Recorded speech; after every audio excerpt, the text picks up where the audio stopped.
Assalamualaikum warahmatullahi wabarakatuh. Perkenalkan, nama saya Elis Febriani dengan NIM J1A1201143 kelas C Kesehatan Masyarakat Universitas Halu Oleo. Baik, pada video kali ini saya akan menjelaskan mengenai gambaran kejadian penyakit anemia pada beberapa mahasiswa putri atau remaja putri. Langsung saja simak video berikut ini. Terima kasih.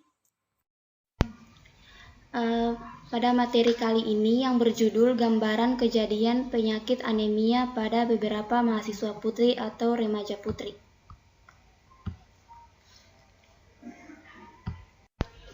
Nah, yang pertama yaitu prioritas.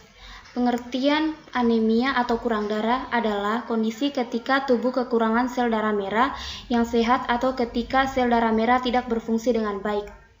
Remaja putri mempunyai resiko tinggi atau anemia karena pada usia ini terjadi peningkatan kebutuhan zat besi akibat pertumbuhan, adanya menstruasi, sering membatasi konsumsi makanan, serta pola konsumsinya sering menyalahi kaidah-kaidah ilmu gizi. Prevalensi anemia secara umum di Indonesia masih tinggi sebesar 22,7%. Setelah prioritas, saya melakukan identifikasi masalah.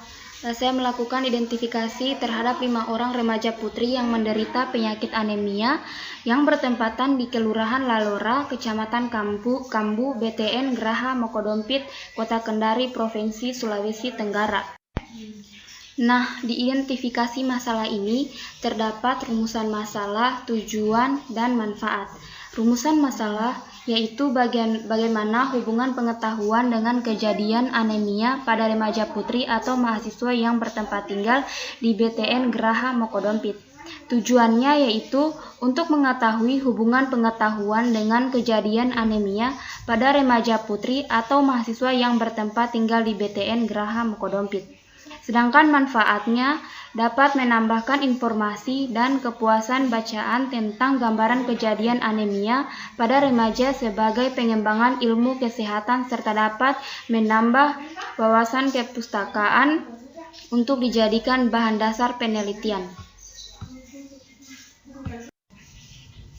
Setelah saya melakukan identifikasi masalah, langkah selanjutnya saya melakukan identitas responden yang berjumlah sebanyak 5 orang, di mana masing-masing memiliki umur 18 sampai 20 tahun dengan pendidikan S1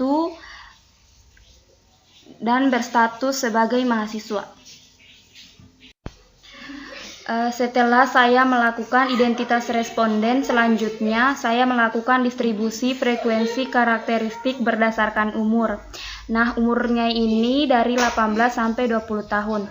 Untuk kategori 20 tahun frekuensinya itu 1, presentasinya 20%. Dan untuk kategori umur 19 tahun frekuensinya itu 2, presentasinya 40%. Dan umur 18 tahun frekuensinya itu 2 dan presentasinya 40%. Selanjutnya lampiran kuesioner. Lampiran kuesioner ini terdapat 17 pertanyaan, yaitu pengetahuan remaja putri mengenai penyakit anemia. Yang pertama, apa yang dimaksud dengan anemia? Yang kedua, sebutkan dampak anemia. Yang ketiga, menurut kamu siapa yang paling beresiko terkena anemia? Yang keempat, menurut kamu berapa kadar Hb seorang remaja putri dikatakan anemia? Yang kelima, menurut kamu apa penyebab anemia? Yang keenam, buah apa yang paling baik membantu penyerapan zat besi? Yang ketujuh, sumber makanan apa yang paling baik mengandung zat besi atau Fe. Yang kedelapan, minuman yang menghambat penyerapan zat besi.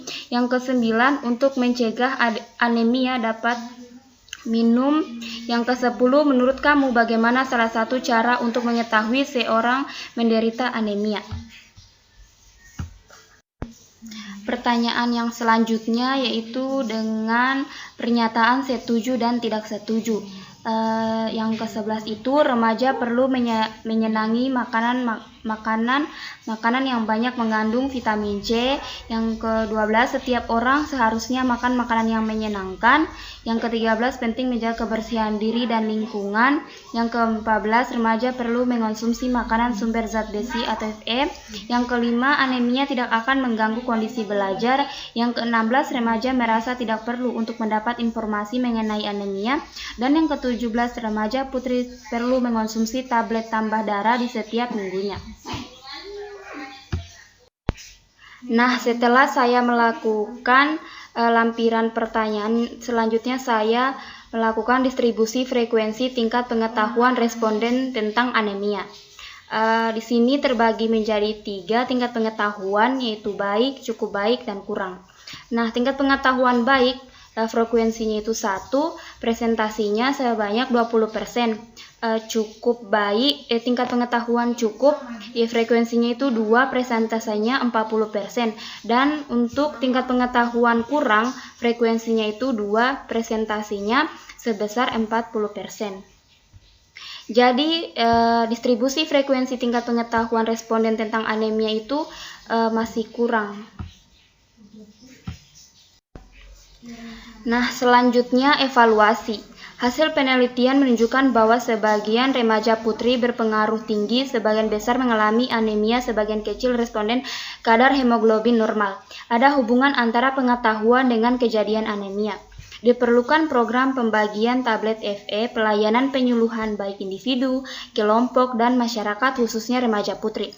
Setelah melakukan intervensi pada responden atau penderita anemia melalui edukasi, mereka mengaku mulai melakukan perubahan dengan lebih memperhatikan asupan makanan mereka.